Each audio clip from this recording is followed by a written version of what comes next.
Hola, vamos a hacer el comentario del texto Diversidad de Juan José Millás que tenemos ahora mismo delante, ¿vale? En primer lugar, en este texto lo primero que nos tiene que llamar la atención es la función expresiva del lenguaje. Esta función expresiva del lenguaje se puede percibir en distintas cosas, pero podríamos ver, por ejemplo, alguna palabra, algún adjetivo de carácter subjetivo como agónica. Tenemos aquí también la metáfora del suicidio como algo verdaderamente subjetivo, e incluso se podría ver también en determinadas formas verbales como el tuteo que aparece en el segundo párrafo, ¿vale? Ese no importa la cadena que veas, o el hemos caído esa primera persona. Por lo tanto, lo que vemos es que hay una subjetividad propia de la función expresiva del lenguaje y característica de los artículos de opinión, que es lo que tenemos delante. También podríamos comentar el presente atemporal que se percibe en el se produce, por ejemplo, todo se apelmaza. Este presente atemporal también es característico de los textos expositivos, así que al final nos estamos encaminando a un texto expositivo que, según el tema, podríamos decir que es de carácter social y, en concreto, pues un artículo de opinión. Desde un punto de vista textual, este texto pues, podríamos decir que tiene coherencia temática. El tema que podríamos decir de este texto vendría dado por la globalización, que, me la voy a apuntar,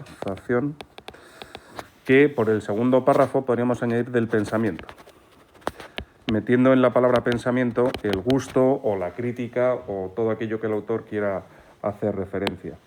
Eso nos da la coherencia temática, y en cuanto a la coherencia estructural lo que vemos es que el texto se compone de dos párrafos y que en el primer párrafo aparecería una idea de carácter más concreta, más individual, que sería la televisión, y que en el segundo párrafo todo eso se generaliza, ese todo, ¿vale?, acaba generalizando. Esto nos deja una estructura de carácter inductivo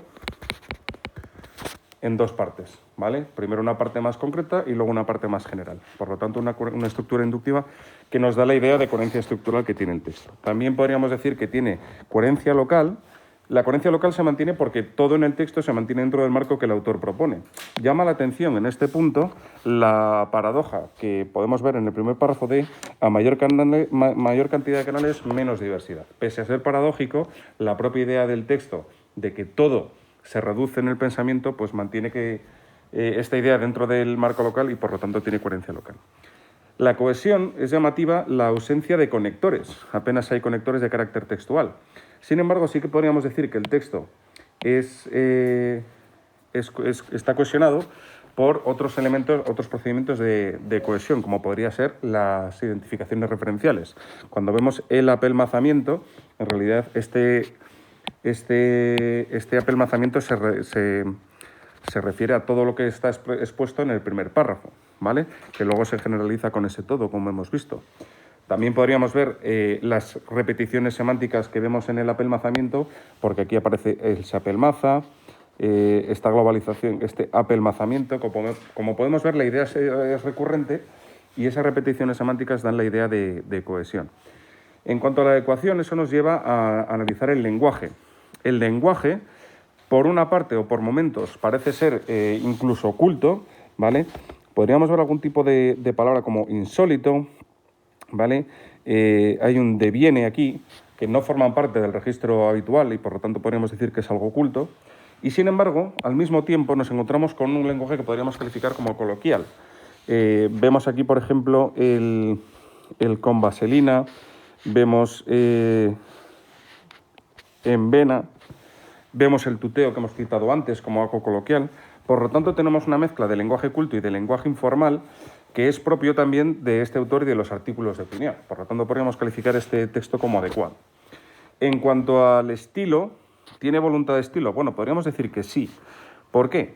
Porque hay cierto tono derrotista o pesimista en el texto, ¿vale? No hay escapatoria, no hay marcha atrás, hemos caído donde ya no se concibe. Bueno, esa idea de pesimismo, de que hemos caído en una trampa, tiene ese cierto tono derrotista, cierto tono pesimista. La idea del suicidio que vemos en el primer párrafo, todo eso evidentemente está intencionado, no se pone por azar, así que tiene cierta voluntad de estilo. Por último, podríamos decir también que este texto conforma todo ello, lo que hemos dicho antes, ¿no? Un texto expositivo por el tema podríamos decir que es de carácter social y por tanto un artículo de opinión.